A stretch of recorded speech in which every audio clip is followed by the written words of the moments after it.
Hola, ¿qué tal? Somos los tres tipos, bueno, ahora somos cuatro y hoy tenemos un programa súper especial. ¿No es así, César? Sí, es verdad, somos cuatro. Comunicadora, ¿verdad? Hoy día, claro, por supuesto.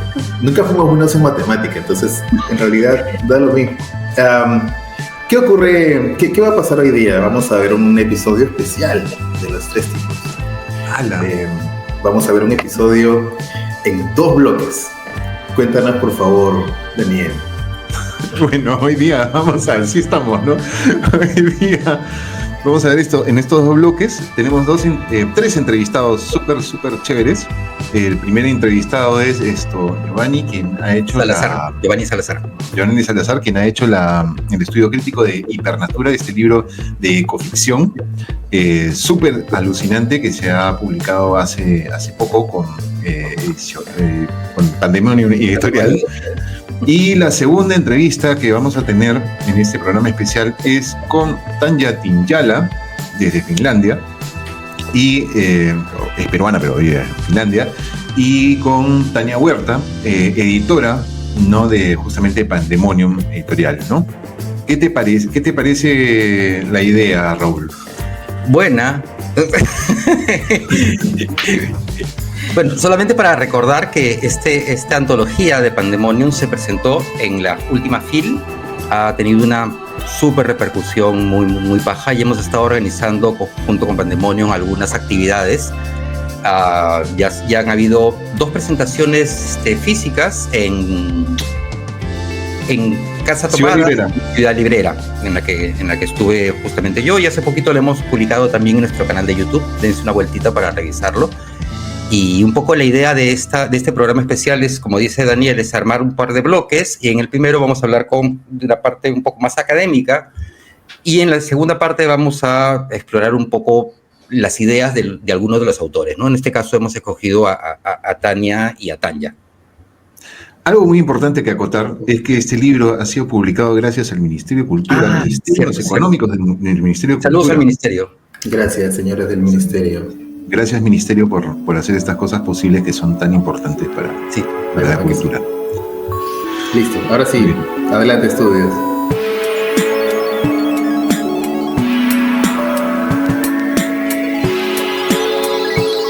Hola, somos los tres tipos, somos los 2 tipos en esta vez, porque hemos hecho un programa especial justamente en el marco de la presentación de Hipernatura, que es la nueva antología de Pandemonium Editorial, en la que César y yo, 2 de los tipos, somos parte de esa antología, y hemos querido hacer este programita partido en 2 bloques. En este primero vamos a conversar con Giovanni Salazar, que es el que hizo el estudio previo de la antología. Él es de la Universidad de Michigan.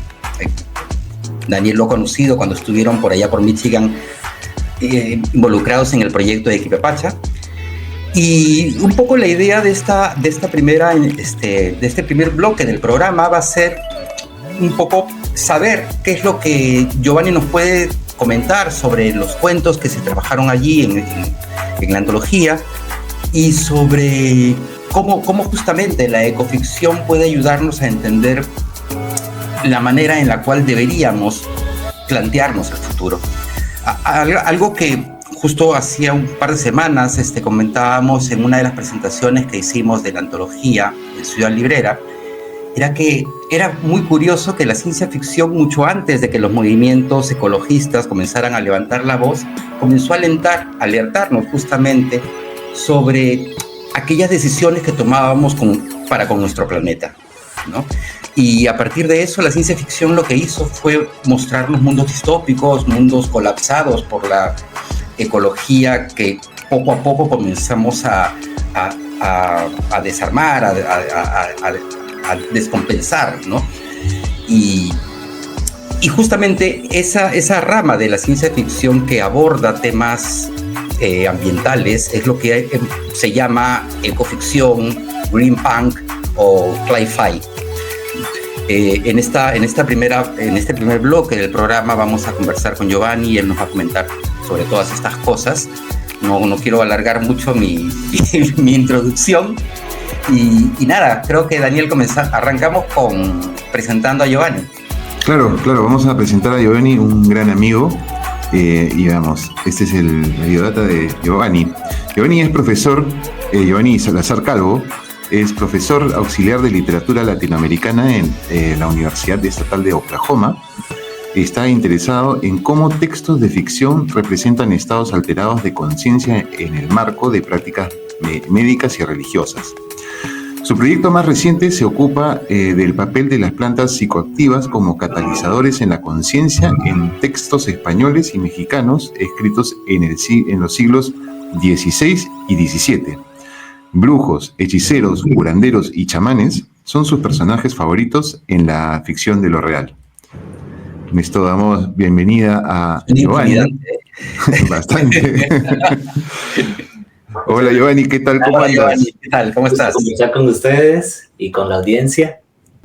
Giovanni, ¿cómo podemos interpretar esta relación que tenemos en las plantas en Latinoamérica? Porque evidentemente esa interrelación humano-planta o humano-naturaleza varía de acuerdo a las latitudes y a los contextos culturales.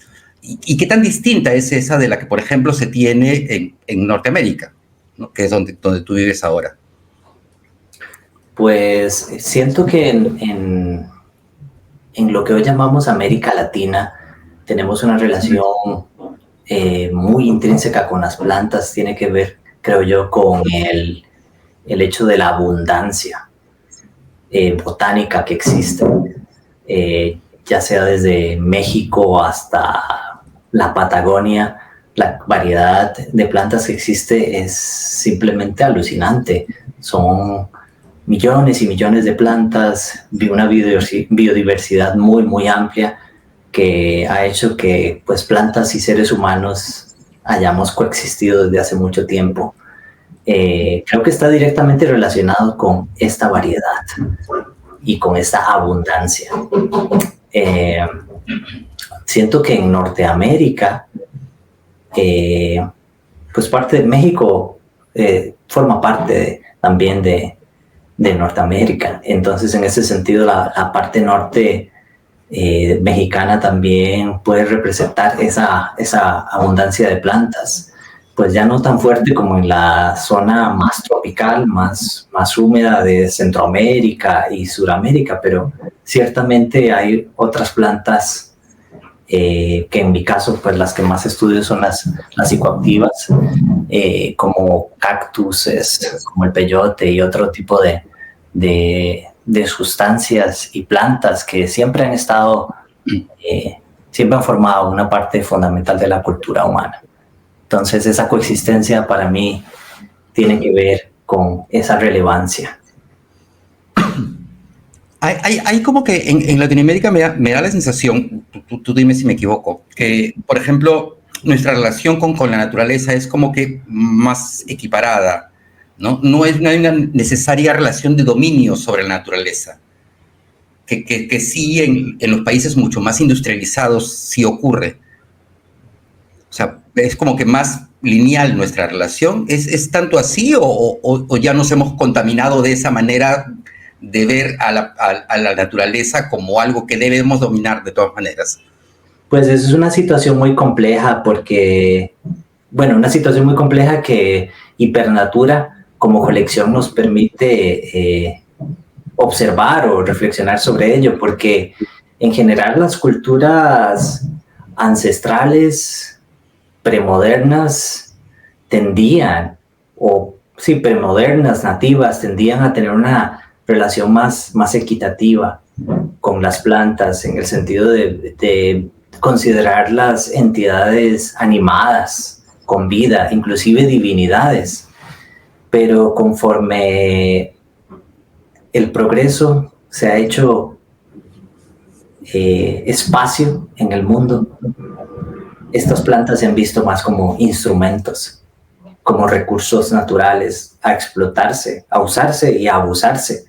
Entonces, en América Latina, en virtud de culturas ancestrales que han existido allí y que todavía pues existen y que forman parte de lo que somos, incluyendo las africanas, incluyendo las nativas aborígenes y de muchos otros sitios, esa conciencia de equiparación yo creo que persiste y está muy viva, principalmente en las zonas más alejadas de las urbes, porque por supuesto que las urbes constituyen más centros de consumo de lo que se produce en zonas distantes de la ciudad que otra cosa. El estilo de vida es rápido, requiere recursos, entre ellos las plantas. Entonces yo creo que eso está en el corazón de toda América Latina. Está ahí, en algunos lados más patente que latente, en las ciudades quizá un poco más latente, pero ahí está por doquier. Claro, lo verde en la ciudad tiende a ser como que creado por el hombre, ¿no? Es artificial, no es su estado natural. Sí, aunque siempre ha estado allí y permanece. Giovanni, como tú has realizado justamente el estudio de, digamos, esta colección de cuentos de Hipernatura. El estudio previo. El estudio previo, exactamente. Lo que quisiéramos nosotros saber es ¿alguno de estos textos de la antología han tenido un impacto en tu forma de entender este ecosistema humano-planta, digamos? Todos los relatos que hay en la colección me han ayudado a pensar de diferentes maneras la relación entre plantas y seres humanos. Máxime que pues mis investigaciones se concentran en el área de México y Centroamérica. Esta fue una excelente oportunidad para aprender mucho más de la flora y las culturas que conviven con esta flora en el área andina. Entonces realmente todos los relatos han tenido han fomentado que pueda pensar de diferentes maneras respecto a las plantas. Me gusta mucho en la antología de relatos que conviven plantas comestibles, plantas psicoactivas, plantas utilizadas para materiales industriales. Entonces, en ese sentido, me ha ayudado a ampliar mi perspectiva al respecto, puesto que me concentro más en mis investigaciones en las plantas psicoactivas. Pero sí me ha ayudado mucho a ampliar mi manera de verlas. Súper interesante. Aparte tú haces una como que categorización de los cuentos, ¿no? En relación a la dinámica hombre-planta, o sea, ¿cómo se da esa relación? ¿Qué tan mágica, qué tan tecnológica, ¿no?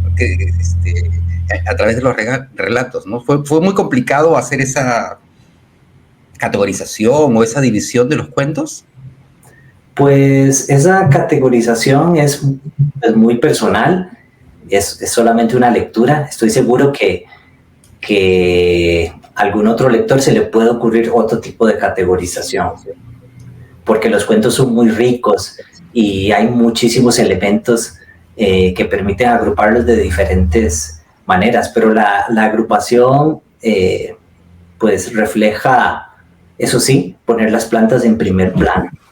Los cuentos tienen muchos elementos, pero al poner las plantas en primer plano, esa es la categorización que me surge a mí.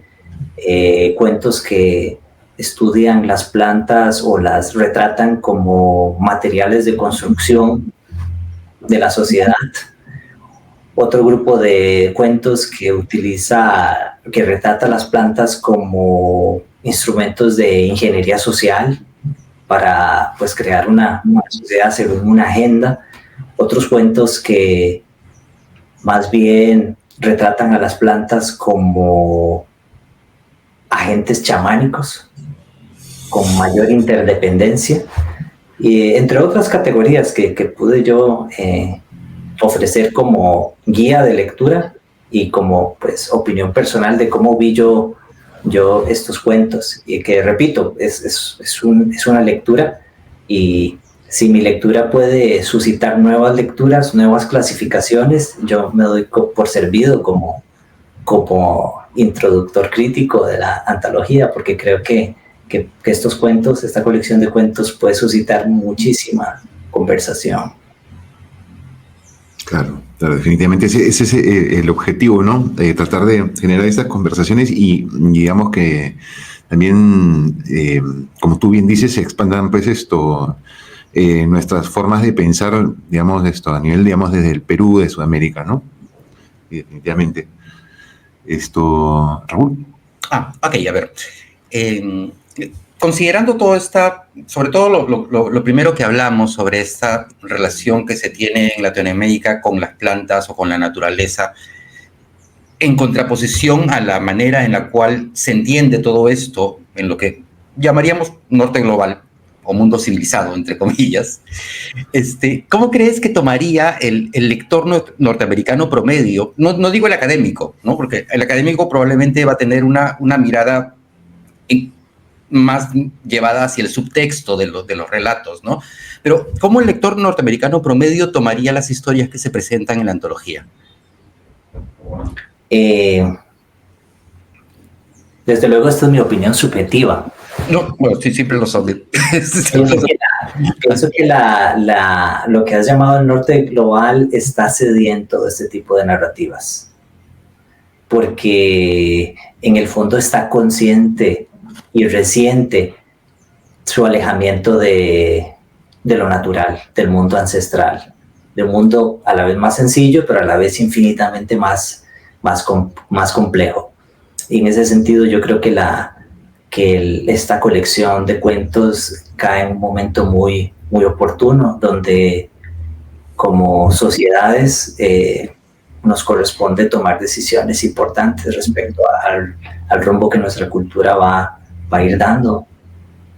Si vamos a seguir utilizando plantas, animales y elementos del entorno como entornos, como instrumentos de uso y abuso, con lo cual esa relación se extiende también hacia nuestros congéneres humanos. También utilizamos a las personas como instrumentos de monetarización, de transacciones, o si vamos a empezar a considerar la animidad intrínseca en todo lo que existe. Y esa es la encrucijada que yo veo en que nos sitúa esta colección. Y me parece que en ese sentido puede suscitar muchísimo interés en el lector de las regiones que has dicho. Entonces, yo me siento entusiasta al respecto. Y por eso estoy muy entusiasmado de haber participado en el proyecto y de seguir participando con ustedes en esta conversación.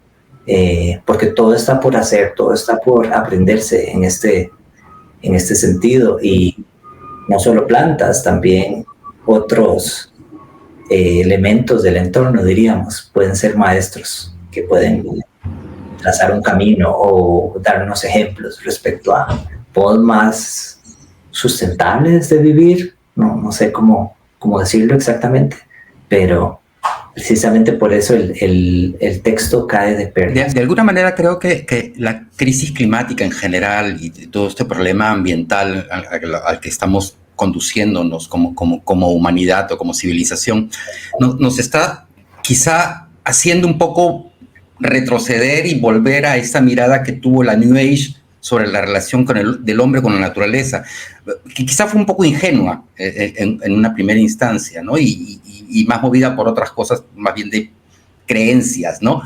Pero sí, quizá consideras que sí, el norte global, por llamarlo de alguna manera, está un poco mirando hacia atrás, hacia su relación originaria con la naturaleza. Pues yo creo que elementos de lo que llamamos yo creo que elementos culturales que están en lo que llamaríamos norte global están en el sur también. Y menos que regiones, siento yo que se refiere a maneras de pensar. Claro. Pienso que una consecuencia necesaria de una materialización y transaccionalización de la vida es su opuesto. De inmediato suscita su opuesto, tal como cuando se encajona algo y se cree que no se va a volver a ver nunca más. En realidad está a la vista por medio de su negación. Entonces, en el momento en que emprendemos este camino, estamos emprendiendo su contrario sin darnos cuenta. Y siento que es lo que se refleja en tu comentario y tu pregunta. Entonces, definitivamente, no solo en estas regiones, sino inclusive en nuestros países latinoamericanos y en las urbes ya están esas semillas, donde hay personas que están observando las consecuencias de la idea del progreso, de aplicar seriamente la idea del progreso, de comprometerse con esa idea, de seguir y seguir y seguimos hacia adelante y seguimos. ¿Para dónde? No sé, pero seguimos. Continuamos sin parar y pues a veces ese sitio al que llegamos puede ser a un sitio donde hemos estado previamente, pero no nos damos cuenta. Que por cierto es tema central de La Soledad, Musfai, que es tu relato. Ajá. Bueno, siento yo en mi lectura, por supuesto. Sí, claro, tiene mucho que ver con eso, ¿no? Nos puede hacer reflexionar al respecto. ¿Realmente al avanzar estamos yendo hacia atrás o estamos yendo hacia adelante? ¿O será que ambos movimientos son simultáneos? La antología, la colección de cuentos nos permite ver eso muy bien, y considerando que Quipapacha como un grupo de escritores tiene un nombre que se refiere a la concepción del futuro que está detrás de nosotros, porque no lo podemos ver, porque no lo entendemos, pero ahí está, cobra más sentido esta perspectiva cíclica, lo lineal como cíclico, lo cíclico como lineal, el progreso como retroceso. Entonces, pues, yo creo que la antología nos ayuda mucho a reflexionar al respecto. ¿Qué es ir adelante? ¿Qué es ir hacia atrás? ¿Hacia dónde vamos? ¿Qué estamos haciendo? Bien, quisiera preguntarte, hemos estado hablando sobre justamente la relación de las plantas con los seres humanos, ¿no es cierto? ¿Crees que estos cuentos, o más o menos me gustaría que profundizaras un poco, cómo estos cuentos ofrecen esta alternativa de cómo relacionarnos con, digamos, la tecnología con la naturaleza, ¿no? Se ven la tecnología y la naturaleza como cosas, digamos, opuestas, ¿no? Yo recuerdo que hemos conversado en alguna oportunidad mucho sobre tecnología y me interesa mucho saber tu punto de vista respecto a esto porque a mí en lo personal me has hecho descubrir que la tecnología no es solamente robots y cosas por el estilo, sino muchas cosas más. Fue una de las cosas que yo siempre te agradezco mucho, de verdad. Cuéntanos, ¿cómo crees que sería esta relación con tecnología con la naturaleza? Sí, yo creo que esa diferenciación tan fuerte entre naturaleza y tecnología, lo primero que suscita es su contrario. ¿Qué tal si son la misma cosa? ¿O qué tal si pudiéramos resignificar tecnología como naturaleza o naturaleza como tecnología?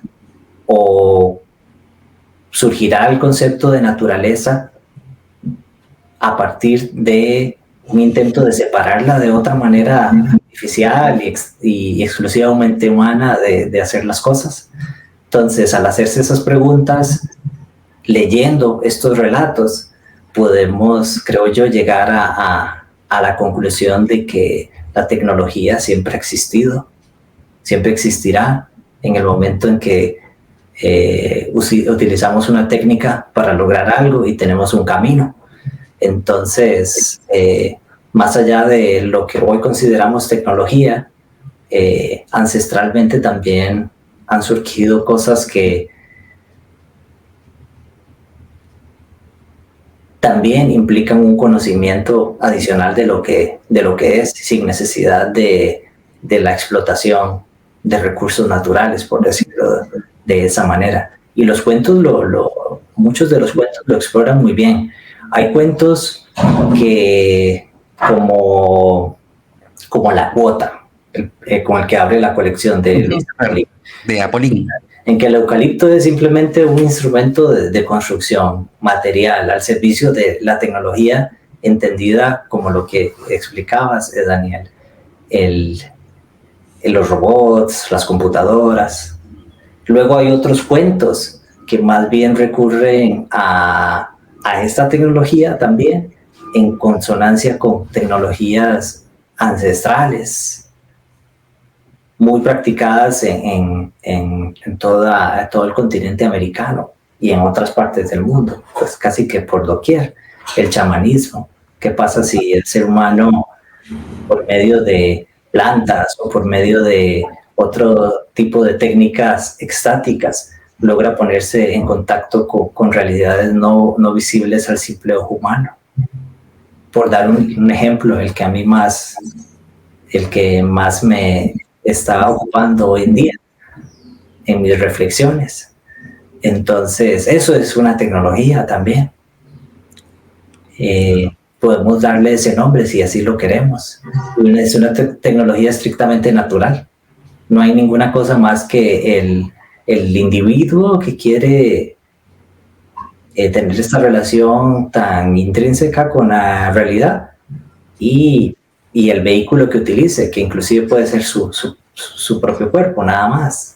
Claro. Puede usar una planta, puede usar una técnica de concentración, ordalías, etcétera. Todo lo que los seres humanos hemos hecho a lo largo del tiempo.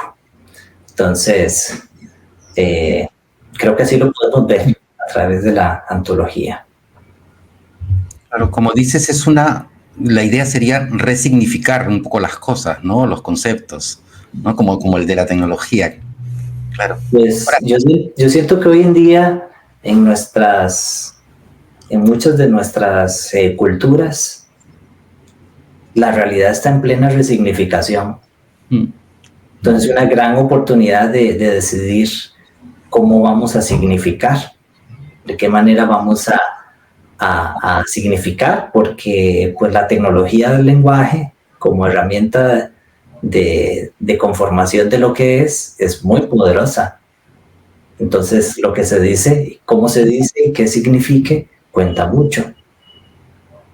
Entonces, si estos cuentos o algunos de estos cuentos exploran esa posibilidad, ¿qué pasa si leemos tecnología de otra manera? Si la ampliamos, o qué pasa si también, por otro lado, leemos naturaleza de otra manera, de una manera que incluya también lo que se conoce como tecnología, lo cibernético, los robots, etcétera. ¿Cuál es la consecuencia de eso? Pues una perspectiva más integradora. La oposición se atenúa y se crean vasos comunicantes entre un lado y otro. Claro. Justamente de todo lo que estabas comentando, me acordaba de este cuento que a mí me gusta mucho de César Santibáñez, Yo hablo con mil voces, ¿no? Que ahí justamente esta interacción con plantas, digamos, Con el yopo no, con el yopo, exactamente. Y hay un descubrimiento justamente a partir de ese viaje. Me parece increíble ese cuento. Sí, me gustó muchísimo también, porque como dices, el protagonista científico, con ayuda de su amigo o alter ego chamán, Joao, creo que se llamaba el personaje. Joao, ¿no? En contacto con estas tecnologías del yopo, conversa con el espíritu del río y de la selva y obtiene respuestas que tienen aplicación científica. Claro, exacto. Para el problema ambiental que se está dando en los ríos en algunos de los ríos de las Amazonías, ¿verdad? Que están contaminados con petróleo, entre otras cosas. Entonces, fue una aplicación muy pragmática, muy puntual, muy dirigida de la tecnología chamánica en la tecnología científica, como una especie de infiltración de la tecnología chamánica en la científica. Y me parece que lo ejemplifica muy bien lo que comentamos. Es un cuento muy, muy bonito. Sí. Muy, muy, muy baja. Es muy baja. Un poco en base a esta resignificación que que se está dando en el mundo en general. Tú hablas de la posibilidad de una refundación de naciones latinoamericanas en base a una como que identidad verde. ¿Cómo ves que se desarrolla esa idea en los cuentos de la antología? No estoy seguro si yo propongo esta idea así como la planteas. Pero creo que en los cuentos definitivamente, en la mayoría de los cuentos se exploran estructuras, por un lado, postnacionales, porque los países que conocemos hoy ya no existen. Claro. Ya no existe Perú, sino existe la República del Norte.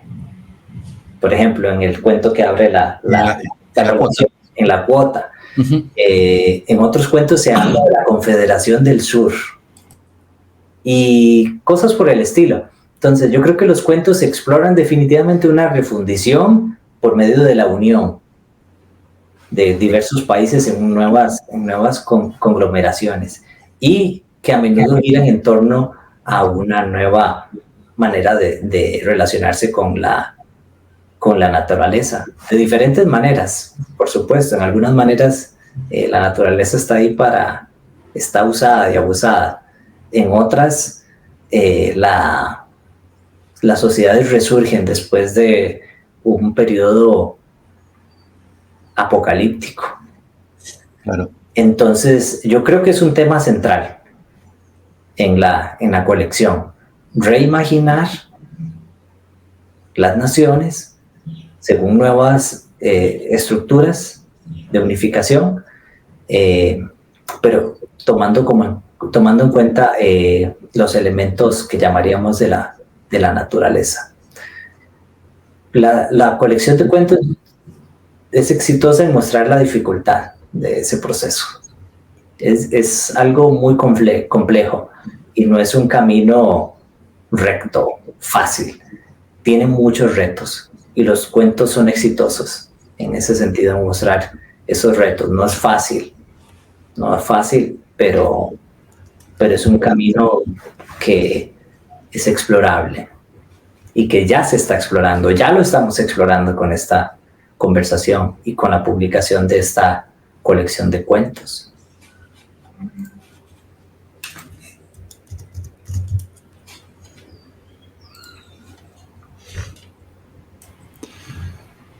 Digamos esto, entonces, este contacto hacia los cuentos podría ser no solamente beneficioso para digamos, el lector común, sino también considerarías que, digamos, esto podría ser también tratado de forma académica para justamente explorar estos temas de la resignificación de la tecnología que estás comentando, ¿no? Sí, yo siento que la colección de cuentos nos pone de cara a muchas posibilidades. No nos da respuestas fáciles a nuestros problemas, al contrario, trae la complejidad del problema, nos pone en el corazón de la complejidad del problema, que es, siento yo, que entre más nos entregamos a soluciones fáciles, más nos alejamos de otras posibilidades. Entonces, en los cuentos, los protagonistas siempre afrontan la consecuencia de estar en un sitio y no otro, de pensar de una manera y no pensar de otra, por ejemplo. Muchos lo aprenden al final. Claro.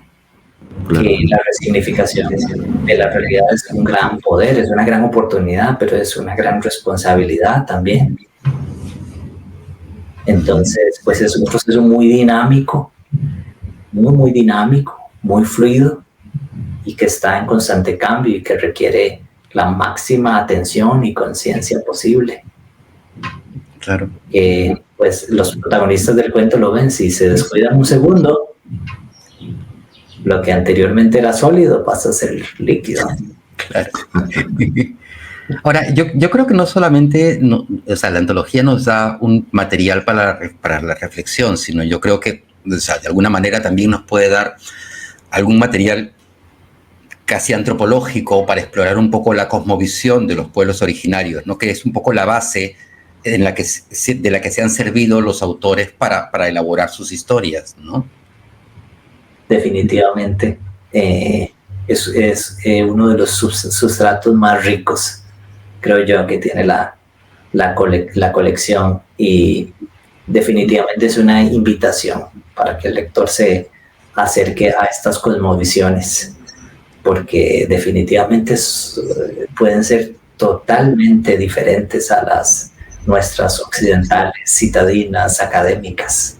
Nos ponen de cara ante un yo que es otro, pero es muy nosotros también, que se invoca al destruir la oposición, como ¿qué pasa si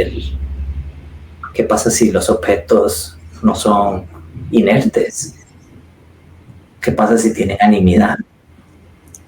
Una locura, ¿no? Ese concepto de la animidad que desarrollas en el estudio es muy, muy paja.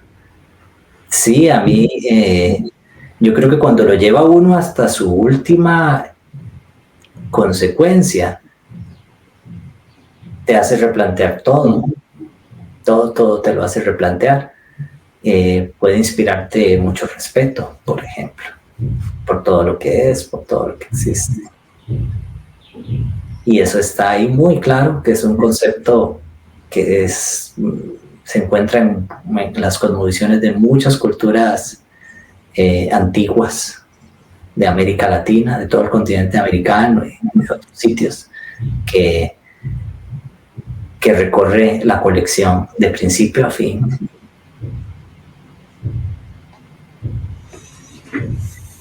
Paja. Es muy es fascinante. Sí, Cómo cada uno de los cuentos de la colección contribuye a estas perspectivas a su manera. Creo que es muy enriquecedor leerlos todos los cuentos de corrido en el orden que están en antología, luego buscar otros órdenes, como en una rayuela. Claro. Yo hice en mi lectura, primero los leí todos, luego comencé a jugar rayuela y a partir de esa rayuela hice mi lectura, y estoy seguro que el que intente una rayuela diferente encontrará otra lectura quizá muy diferente a la que yo hice, o a otras que se podían hacer, pero lecturas al fin. Y si ponemos a dialogar esas lecturas, buscar vasos comunicantes, consonancias, veremos que a pesar de toda esta gama de posibilidades, hay un hilo conductor. ¿Cuál es ese hilo conductor? Pues está por determinarse al ver estas lecturas, como las que estamos haciendo. Yo creo que ya en nuestra conversación están saliendo hilos poco a poco, y eso es muy bueno. Ese es el diálogo, la consonancia, acompañada de una saludable disonancia, por supuesto, la cual tiene perspectivas, etcétera. Pero si logramos concordar en lo que importa, lo que es importante para nosotros, creo que podemos construir también, inclusive construir destruyendo, que la antología lo muestra muy bien. Y la sociedad de los files muestra muy bien también. Totalmente. Y creo que en el fondo esa es la razón de ser de la antología, ¿no? Y en sí de la ciencia ficción o de la ecoficción en este caso, ¿no? O sea, intentar sospechar el futuro, ¿no? Y presentarnos posibilidades. Que eso es lo que hace en el fondo la ciencia ficción, ¿no? O sea, volver a hacernos un poco creer en la sorpresa, ¿no? Y en la capacidad de fascinarnos como cuando éramos niños y comenzamos a descubrir el mundo, ¿no? O sea, eso es lo que hace la ciencia ficción, ¿no? Y eso es lo que ha intentado hacer esta antología, yo creo que bastante bien, no porque yo esté allí, pero creo que un poco ha cumplido su cometido, ¿no? Sí, yo concuerdo con vos, y digo que en un sentido la ciencia ficción puede ser algo muy infantil. Y si resuena negativamente, es porque puede que se esté entendiendo lo infantil como algo negativo. Pero también lo infantil es la posibilidad, la curiosidad de descubrir, la modestia de admitir que no sabes. Claro. Y te permites descubrir en lugar de percibir y reducir a una categoría predada anteriormente por tu cultura o por otras culturas, etc. Entonces esa infantilidad o ese carácter infantil a mí me parece fascinante. Me encanta ese carácter que puede tener la ciencia ficción y que es parte de esta colección. Porque a menudo los protagonistas llegan al mundo con una ibris, con una soberbia. Lo sé, y están seguros que lo saben. Desde luego eso suscita su puesto. Quedan totalmente horrorizados por el vacío de no saber que les muestra las plantas o sus circunstancias personales. Y es destructivo, pero le permite a ellos empezar a descubrir paso a paso por sí mismos según sus propias experiencias, en lugar de repetir un modo de pensar enlatado, recién abierto. Entonces es muy buena esa característica de la ciencia ficción que se me ocurre cuando escucho tu comentario, Raúl. Como bien dices bueno, Giovanni, como siempre me generas más pensamientos súper interesantes. Esto de la infantilización me ha gustado muchísimo porque, como dices, ¿no? Siempre se piensa como algo negativo, y es justamente a veces el hecho de pensar de esta forma tan infantil puede ser inocente y nos permite justamente esta libertad, que es la libertad creativa que no solamente necesitamos para escribir, sino también para crear otras cosas, ¿no? Sabemos que a partir de la ciencia ficción hay muchas cosas que han terminado siendo, creadas, cosas que han partido de la imaginación de alguien, han terminado siendo creadas, tantas cosas que hemos visto con, por ejemplo, Star Trek y cosas por el estilo, ¿no? Que sé que eres un gran fan y lo hemos conversado, ¿no? Pero, bueno, te agradecemos muchísimo Giovanni, tu participación, digamos, gracias por aceptar nuestra invitación. De verdad es un lujo, un honor, y siempre es súper interesante conversar contigo. Espero que no sea la última vez que nos visites y que próximamente también nos reencontremos físicamente para hacer algunas cosas, digamos, más allá de las actividades académicas, que también las pasamos muy bien. Definitivamente, y al contrario, el gusto, el honor es mío. Agradezco mucho la oportunidad de poder conversar con ustedes sobre un trabajo que me ha apasionado. Fue para mí un gusto escribir este estudio crítico introductorio. También aprendo muchísimo, he aprendido muchísimo de los autores y también de la conversación con ustedes.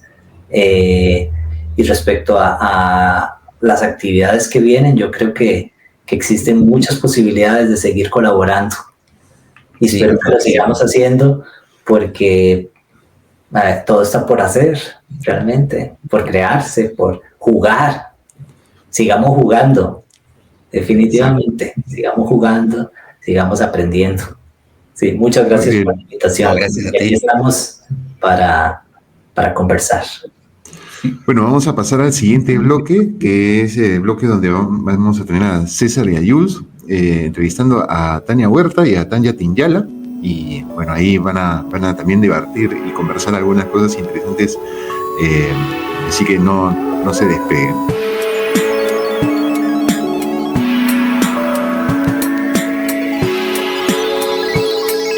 Hola, ¿qué tal? ¿Cómo están? Saludos a todos. ¿Qué tal, Jules? ¿Cómo estás? Hola, ¿qué tal?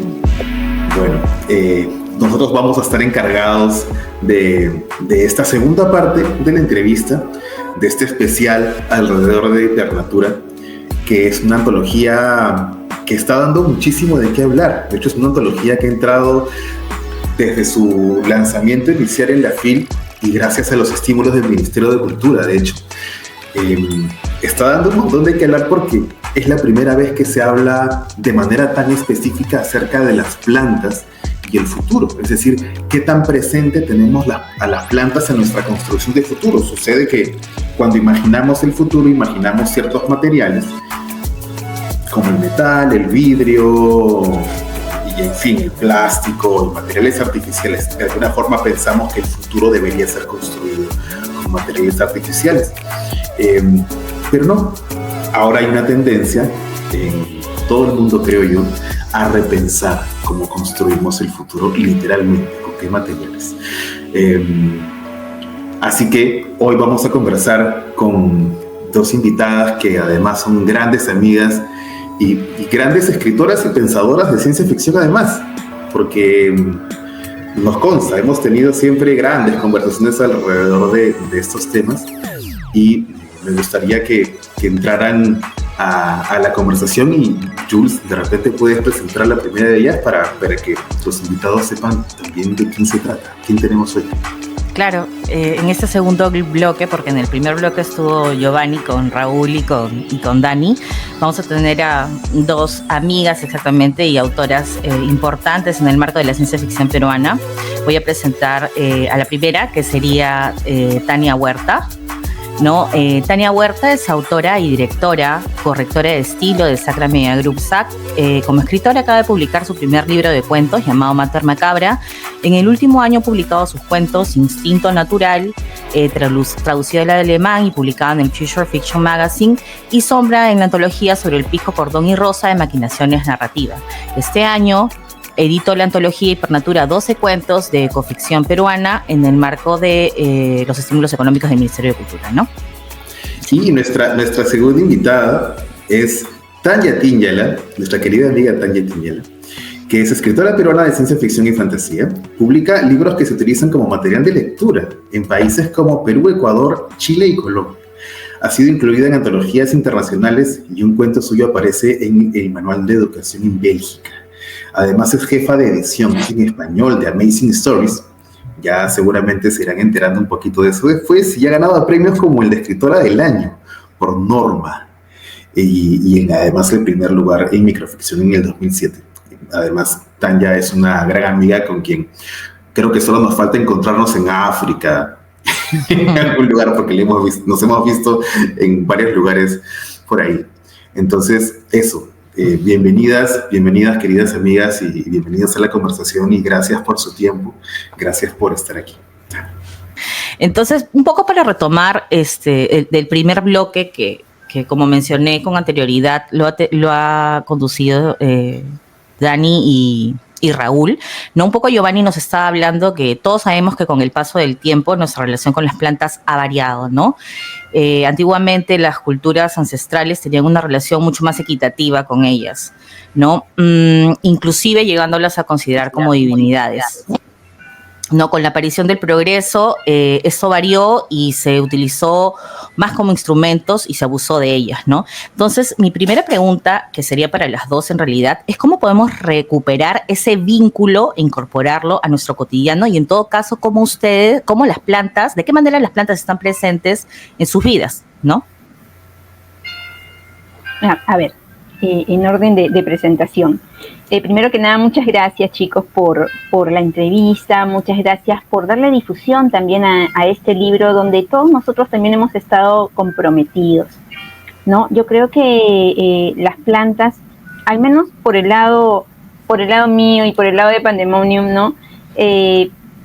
Han estado presentes siempre, especialmente desde que empezamos a ver el libro, la edición del libro de Hipernatura, que también nace pues como casi todo lo que hacemos de conversaciones con el grupo, siempre con el grupo que tiene tantas ideas, ¿no? Y a veces salen como bromas, ¿no? Un libro de plantas, hay que hacer un libro, ¿qué tal si cada uno escoge una planta, ¿no? Y al comienzo fue así, y empezamos creo que en ese momento a mirar alrededor, ¿no? Y a ver qué es lo que nos rodeaba, qué es lo verde que nos rodeaba.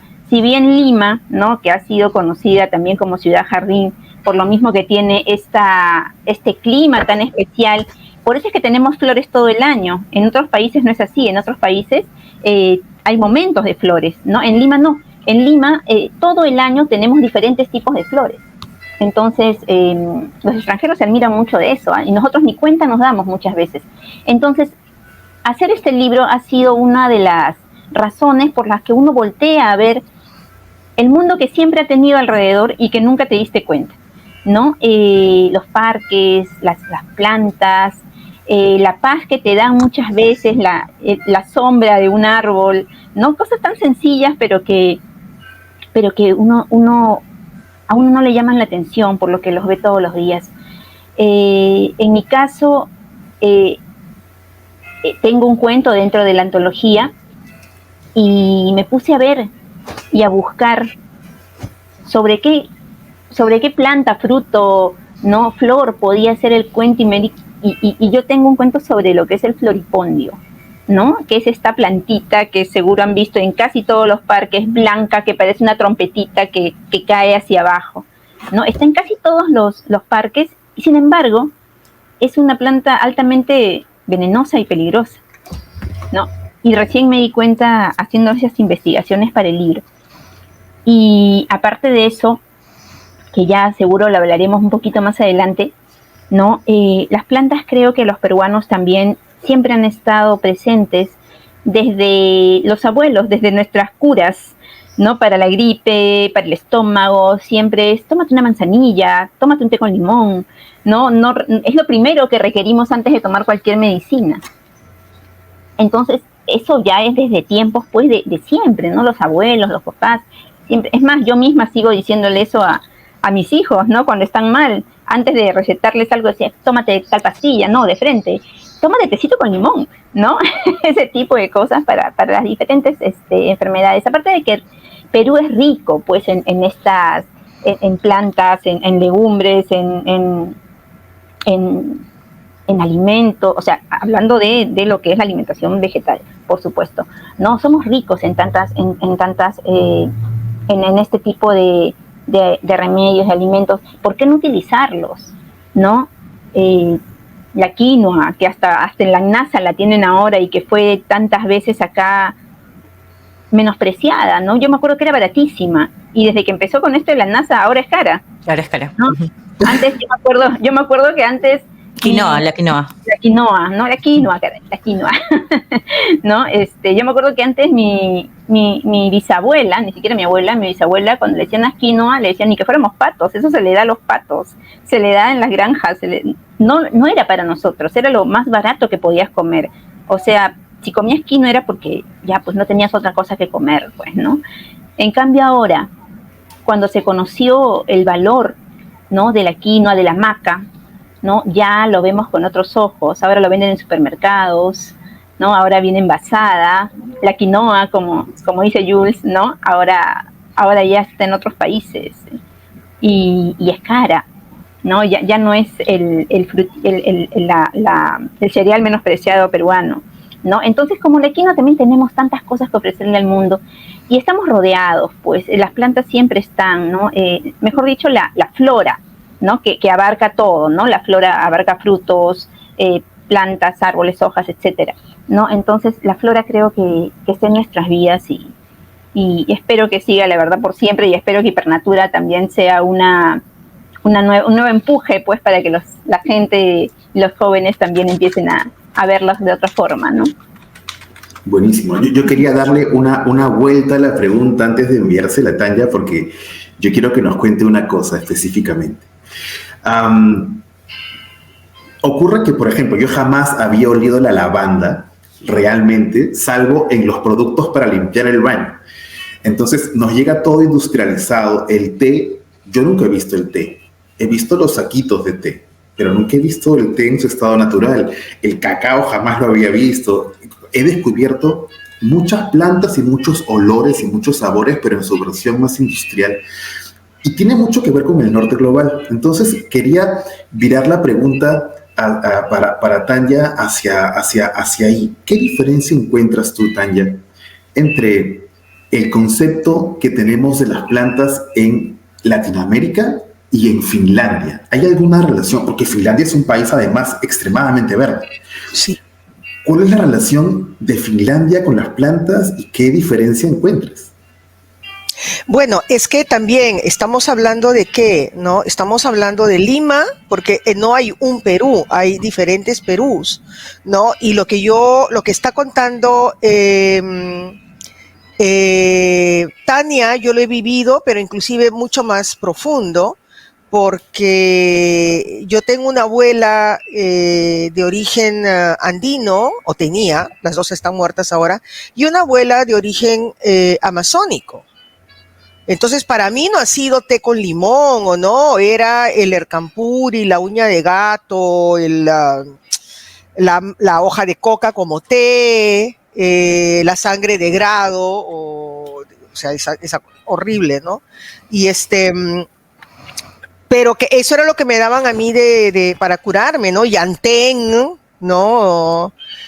Si tenía, no sé, infección urinaria, pues me lavaba con Yantén, porque eso era lo que... Para la inflamación, el Yantén, claro, ¿no? Entonces, para mí ha sido eso, y ha sido justamente ver las cosas en el estado natural, no en bolsitas o cosas así, porque venían paquetes, por ejemplo, de Iquitos, ¿no? Unos paquetes horripilantes, así cocidos y todo, y dentro venía toda clase de frutas, y yo a los 14 años me di cuenta de que había un desconocimiento. Ahora ya no, quizá por esto de la cocina nohuandine, qué sé yo, se ha vuelto de moda, ¿no? Pero había un desconocimiento total de lo que era la realidad de las frutas, de la comida en la sierra y en la selva, ¿no? Una vez justamente en uno de esos encomiendas viene una fruta que se llama poma rosa, que yo siempre toda mi vida lo había visto, y yo me la pongo a comer en la calle, y una chica no se aguanta en el autobús y me pregunta, disculpa amiga, ¿qué estás comiendo? Porque jamás en Lima había visto esa fruta. Wow. ¿No?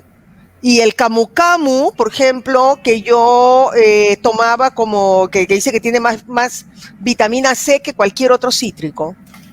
El camu camu, que yo lo tomaba así como juguito o como agüita, ¿no? Como tipo limonada, así lo hacíamos.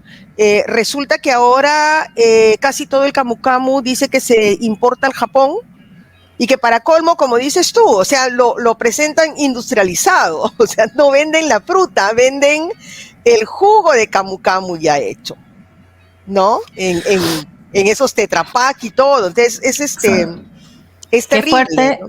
Disculpa que te corto, qué fuerte es lo que comentas, porque de repente hay muchas plantas o muchos frutos que producimos y no tenemos idea de que existen, ¿no? O sea, porque, claro, ahorita estás compartiendo cosas que eran normal para nosotros consumir, y de repente, ¿no? Ya otros países lo están consumiendo de una forma más industrializada, pero ¿qué será de esos que no conocemos? ¿No? Y viviremos en ese no saber qué, ¿no? Claro, claro. Sí.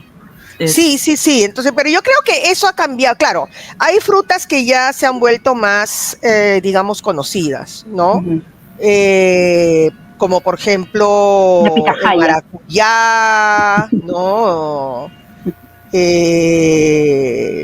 Pero por ejemplo, yo no sé, una vez le vi a una chica africana, una vez en Francia le vi comer algo que yo conozco como huito, no sé, ni siquiera puedo explicarles qué demonios es, porque es rico, es acidito, ¿no?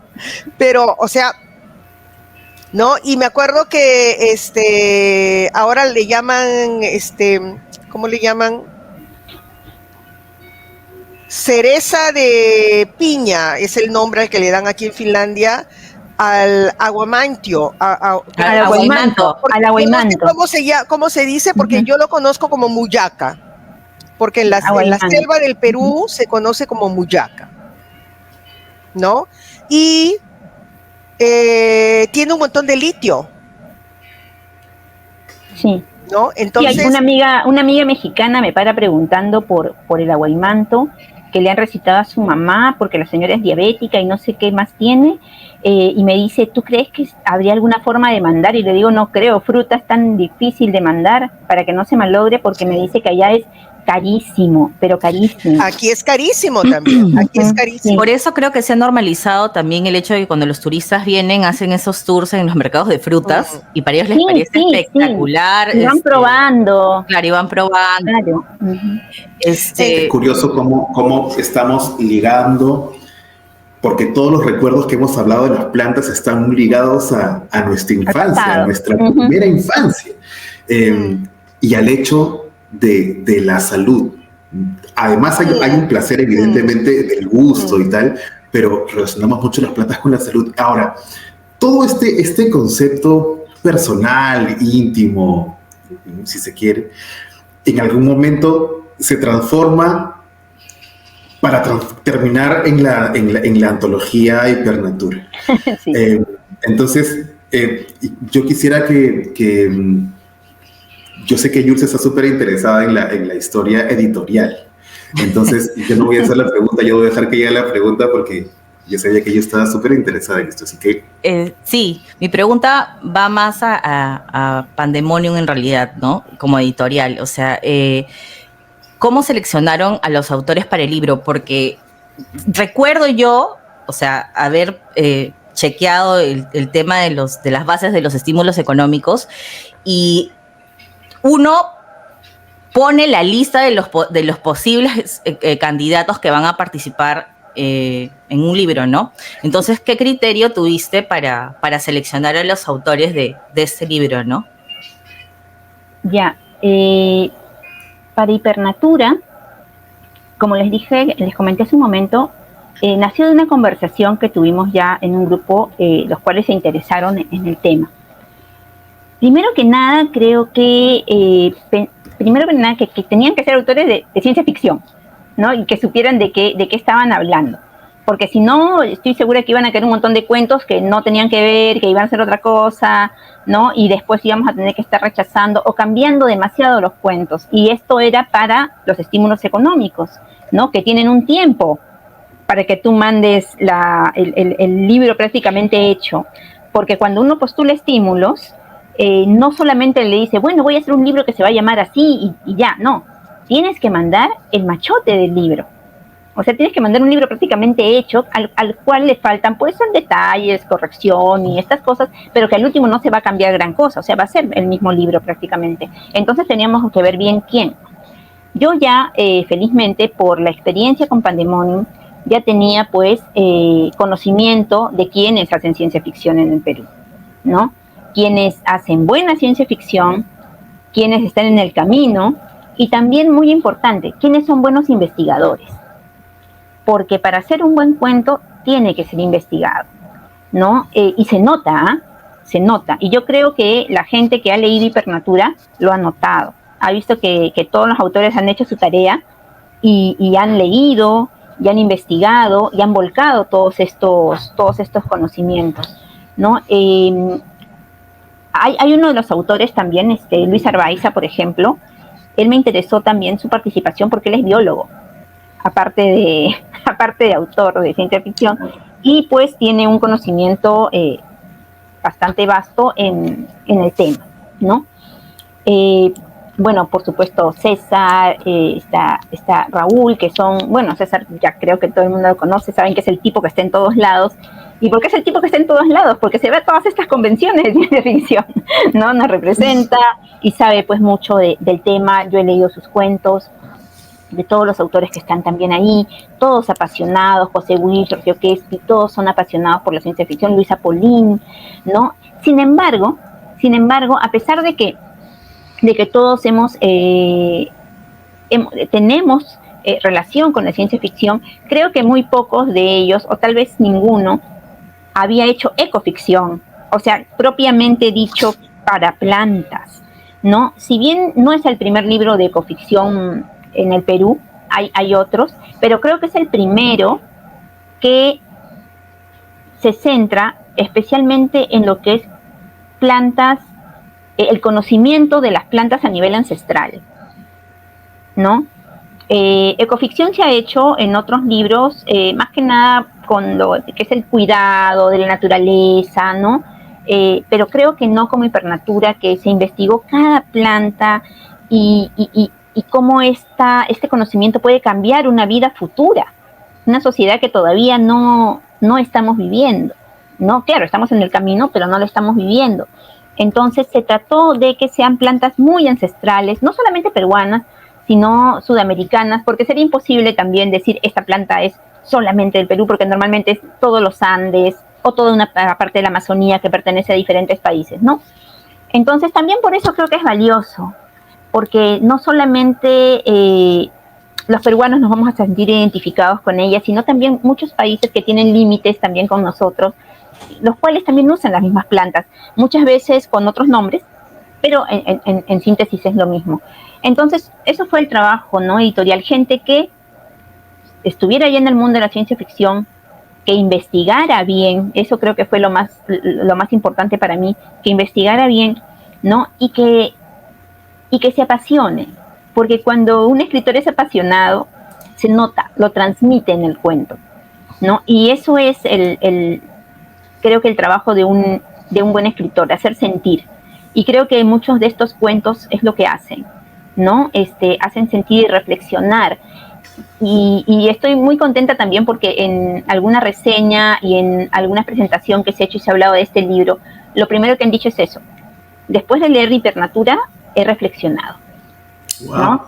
Sobre las plantas, sobre lo que me rodeaba y no sabía. Eso es precisamente la ciencia ficción, cuando uno reflexiona más allá de la tecnología y se pone a pensar en otras cosas, es que uno está haciendo bien su chamba, ¿no? Que uno está haciendo bien su trabajo. Tania se ha adelantado un poco a la siguiente pregunta que quería hacer, que era el criterio para seleccionar las plantas, lo cual me parece fantástico porque ahora hemos entendido cuál fue el criterio desde Pandemonium, y ahora me gustaría que Tanya nos cuente cómo seleccionaste la planta sobre la cual escribiste, porque hay que buscar una relación de identificación, memoria, alguna familiaridad, y eso me da mucha curiosidad. Mira, yo en realidad quería escribir sobre otra planta que ni siquiera sé cómo se llama, ¿no? Yo me acuerdo que en un documental de estos que hacía este señor Guerrero, ¿no? Creo que era el del Manu, no estoy segura.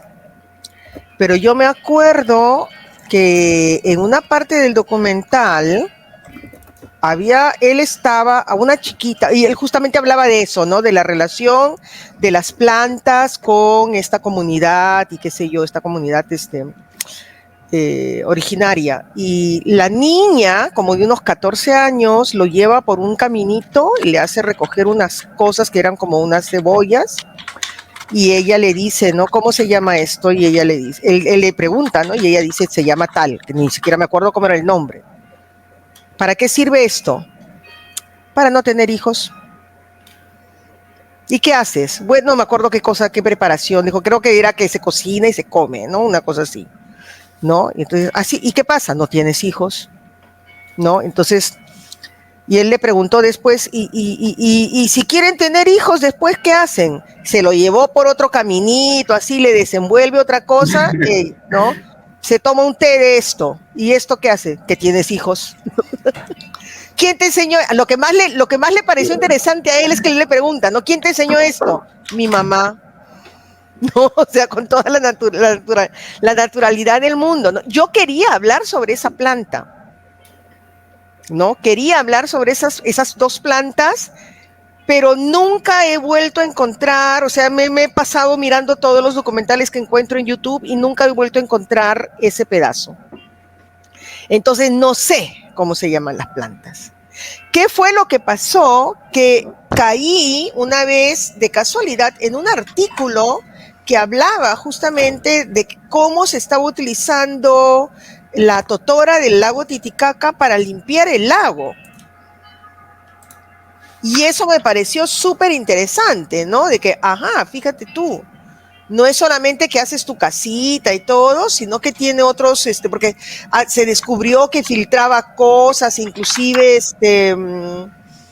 no sé qué tóxicos, porque hay gente que botan cosas en el lago. Entonces, me pareció súper interesante eso. Y dije, bueno, ya que no encuentro lo que yo quiero, y aquí tengo la información que necesito. Claro, que tuve que averiguar un poco más, ¿no? Lo que es justamente la parte, porque estas personas que están trabajando eso son, no me acuerdo de qué país, pero son europeos. Yo, claro, en el cuento los convertí en finlandeses, pero no son finlandeses, no son, pero son europeos, y aquí se tiene esta idea, por ejemplo, Finlandia tiene la idea de la típica enseñar a pescar en vez de dar pescado, ¿no? Entonces, y justamente respetando la manera de trabajar, de ver, ¿no? De estas personas, que es justamente lo contrario a la caridad, digamos, ¿no?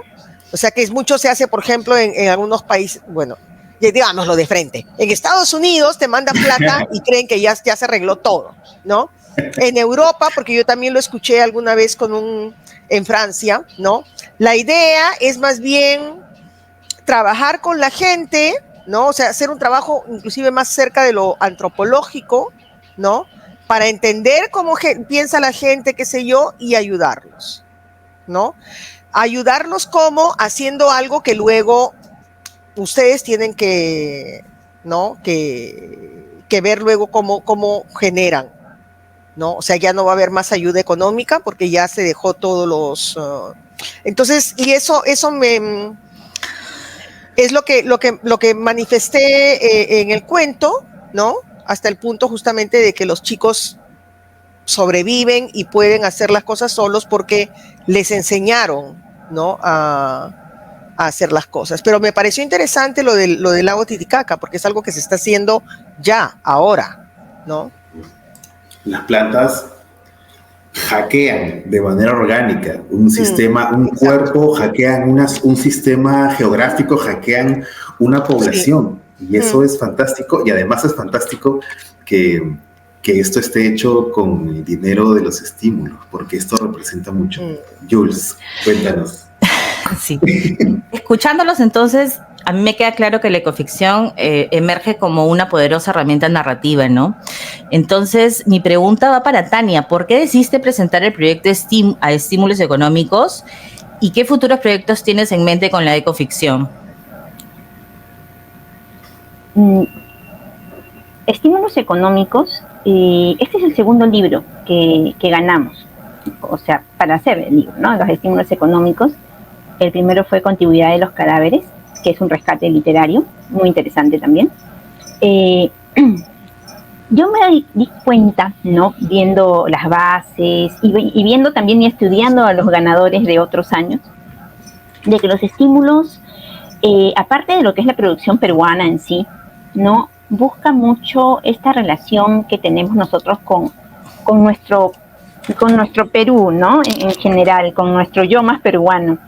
Pero al mismo tiempo no se queda en eso nomás de que sea algo ancestral y se acabó, ¿no? Sino que también busca cosas originales, cosas que no ven siempre, no temas que no se tocan así nomás. Entonces, cuando en Pandemonio vimos hipernatura, ecoficción, de qué se trataba, todos los elementos que tenía el libro, ¿no? El conocimiento ancestral, plantas originarias, ciencia ficción, y los cuentos eran futuristas. Entonces dijimos, no, esto es material del ministerio, ¿no? O sea, creemos que este material les va a llamar la atención, ¿no? Entonces vamos a apostar por él. Y felizmente tuvimos razón, ¿no? El ministerio les pareció, pues, un material interesante, un material que no solamente se va a distribuir en Lima, sino, eso es lo más importante, se va a distribuir a nivel nacional, porque no es que solamente nos financien el libro en sí, ¿no? Sino que se dona una parte de los libros para que sean distribuidos a nivel nacional en todas las bibliotecas del Perú. Entonces, también creemos que también fue un aliciente, ¿no? Que esta combinación de factores, ¿no? Porque todo el mundo cuando en las ferias describimos conocimiento ancestral con futurismo, todo el mundo se queda impactado, wow, esto es algo nuevo, ¿no? Entonces, yo creo que eso también fue una de las decisiones, fue una de las características que les interesó al ministerio, porque para que puedan llevar también este libro a diferentes puntos, porque y eso también creo que en Pandemonium también nos interesa mucho, es que el conocer sea ameno, ¿no? Mucha gente al estudiar ¿no? Ay, tengo que estudiar sobre una de las plantas que está acá. Acá está la coca, el ercampuri, está la ayahuasca, ¿no? Pero muchos chicos pues también dicen, pero estudiándolo no es muy ameno para ellos tener que agarrar especialmente un libro de texto a aprender cosas. En cambio, en Hipernatura no, en Hipernatura lo aprenden como cuento. Porque dentro de cada historia, a pesar de que es ficción y que es futurismo, están los elementos del conocimiento sobre la planta de cada historia, ¿no? Entonces es una forma amena de aprender, ¿no? En Pandemonium también tenemos otros libros que tienen esa característica, como Historia del Perú Pacífica, ¿no? Dani, ¿han pensado sacar este libro fuera? No sé, a otro mercado. En este momento ya está, no me equivoco, ya lo debieron haber puesto, ya está en Busca Libre. Entonces va a tener llegada a toda Latinoamérica, España, aparte de Estados Unidos, si no me equivoco también. Es más, ya tenemos un pedido de una universidad extranjera, ¿no? Que ha llegado hace unos días, ha llegado al correo. Sí, porque justo dicen que van a hacer un curso en literatura de ecoficción. Entonces, no sé cómo se han enterado del libro, pero se han enterado y nos han escrito para pedirlo, ¿no? Entonces, bueno, vamos a ver cómo lo hacemos llegar. Pero sí, se proyecta eso, ¿no? Aparte de que otras personas, también editores de otros países latinoamericanos, nos han preguntado también sobre el concepto para replicarlo, ¿no? Así como quieren replicar Historia del Perú también, ¿no? Exacto. Ayer Daniel y Raúl conversaban con Giovanni, que tiene una mirada desde Estados Unidos y consideraba un poco, hablaba acerca del valor de esta propuesta, y yo quería un poco, para cerrar, hacerle esta pregunta a Tanya, con quien nos hemos encontrado en otros mercados muy distintos al peruano. Como decía al comienzo, solamente nos falta África, que oye, y ya tenemos todos los continentes. El mapamundi. Sí. Y justamente a partir de tu experiencia en Europa, de lo que vimos en China, ¿cómo imaginas tú, en un ejercicio un poco de especulación, algún proyecto de estas características en otros mercados, en los mercados que tú conoces? Yo creo que aquí en Finlandia funcionaría muy bien, porque justamente, como dices tú, la naturaleza es muy importante, ¿no? Finlandia es un país que todavía está poco poblado. Y los árboles, las plantas, las flores, también quizá por el hecho de que están con ellos muy poco tiempo, ¿no? Porque el invierno es mortal, ¿no? Entonces quizá por eso es de que las plantas, las flores, las bayas, por ejemplo, son muy importantes. Y yo pienso que aquí funcionaría perfecto, ¿no? Es más, en el Nordic Weird, yo creo, y en el Finnish Weird sobre todo, yo creo que las plantas están siempre presentes, ¿no? Porque hay muchos cuentos que, si bien no directamente están hablando sobre las plantas, indirectamente, o sea, la planta está presente siempre, porque está presente sabes que estábamos hablando hace un rato de mi experiencia como profesora de nido, ¿no? Y una de las cosas que les encanta a todos, que yo odio, porque curiosamente, como te digo, conozco de las plantas porque mis abuelas y bla, bla, bla, pero yo soy bien limeña, bien urbana. O sea, a mí no me metas en el campo ni nada, ¿no? Y una de las cosas que adoran los chicos hacer es que prácticamente, y lo llaman ir al bosque. No es el bosque porque estamos en la ciudad, pero es que como es tan denso y todo, ¿no? Entonces es prácticamente, sí, como ir al bosque, ¿no? Lo llaman así, lo llaman ir al bosque, pero es aquí en el mismo Helsinki, no necesitas ni siquiera irte al campo para disfrutar de la naturaleza, ¿no? Y la otra vez los chiquitos estaban cogiendo bayas silvestres, encontramos unas fresas silvestres, ¿no? Yo histérica, ¡ah, qué asco, están comiendo eso, ¿no? Y las profesoras y los chiquitos, y me dicen, come, y ya, ok, me lo como, ¿no? No te olvides también que la casa de campo para los finlandeses es importantísima, y no tiene electricidad, no tiene agua potable. O sea, es realmente regresar a las raíces totales. Yo la detesto, ¿no? Pero eso con esto te contesto que evidentemente que los finlandeses estarían súper contentos de hablar sobre algo así, porque para ellos es parte de su vida. La naturaleza es una parte muy importante de su vida. Lo que en la Europa mediterránea, como aquí, por ejemplo, ahora que estoy en Roma o en España, en Francia, vienen a hacer las plazas públicas. En Finlandia vienen a hacer estos grandes parques donde la gente lo toma como un punto de reunión, como un punto de contacto. Está muy normalizado, ¿no? Sí, como en Latinoamérica, evidentemente, donde ya el concreto nos está comiendo. Más difícil. Eso. Bueno, queridas amigas, mil gracias por su tiempo. Gracias, yo creo que por la invitación. La hemos pasado fantástico. Yo creo que Hipernatura, esta es una gran semilla, haciendo la metáfora con aquello de lo que estamos escribiendo. La semilla recién está dando un primer brote, pero todavía no hemos visto todo el árbol. Esto va a crecer y va a crecer en formas que de repente ni siquiera podemos prever, y eso es lo bonito de las plantas. La planta no la puede controlar uno, y con Hipernatura va a pasar exactamente eso. Solamente sentarnos a ver cómo crece y hacia dónde va. Así que eso, por mi parte, mil gracias. No sé si Yul quieres dar algunas últimas palabras para cerrar la conversación. Sí, agradecerles a las dos. Ha sido muy ameno realmente conversar con ustedes. Tienen puntos de vista coincidentes y también distintos porque están geográficamente ubicadas en diferentes lugares, ¿no? Y solamente cerrar diciendo que...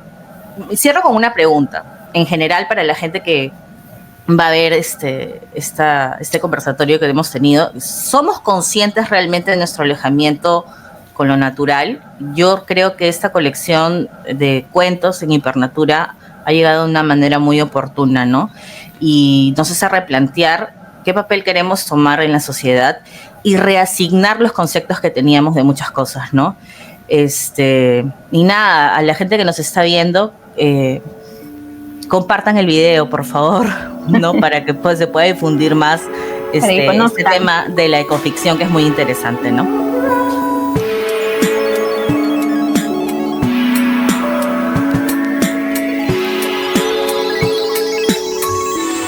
Wow, muchachos, ha estado súper interesante lo que acabamos de ver. Las dos entrevistas han sido súper, no sé, a mí me han quedado remitiendo cosas. De verdad, estoy muy agradecido con Tania y obviamente con Giovanni. Ha sido un lujo tener este programa sobre Hipernatura, este libro de ecoficción, ¿no? Sí, yo creo que definitivamente nos llevamos, como dice Daniel, un montón de cosas para reflexionar y entender lo importante que es, al margen de la difusión de la literatura y todo esto, lo importante que es tener una conciencia ambiental.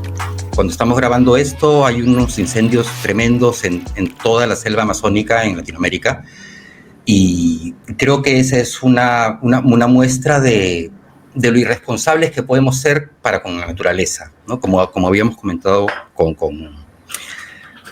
Tania, con Tanya y con Giovanni, ¿no? O sea, entendemos que obviamente los incendios estos ocurren todos los años. El gran problema es que justo se ha dado en la mayor sequía que hay en la Amazonía en los últimos años. Entonces hay que tener cuidado, hay que ser conscientes y hay que ser responsables con la forma en la cual interactuamos con nuestro mundo, ¿no? Es el único que tenemos y como que no nos queda otro. Hay que cuidar la casa. Hay que cuidar la casa, tal cual. Sí. Por eso es importante también, creo yo, que puedan compartir este video, si puede, por favor, en sus contactos. Y síganos en nuestras redes sociales. Estamos en Instagram, en Facebook, en TikTok y, bueno, acá en YouTube como Los Tres Tipos, ¿sí? Pronto tendremos... No nos sigan por la calle nomás. No mucho. Los marcas. Ok, amigos. Eso ha sido todo. Esperamos hayan disfrutado estos 2 bloques. La hemos pasado súper chévere. Espero ustedes también. Creo que vamos a preparar abrazo. un programa de ese tipo, ¿ah? Sí, de todas maneras. Claro. Abrazo. Chau. Adiós, gracias. Chao, chao.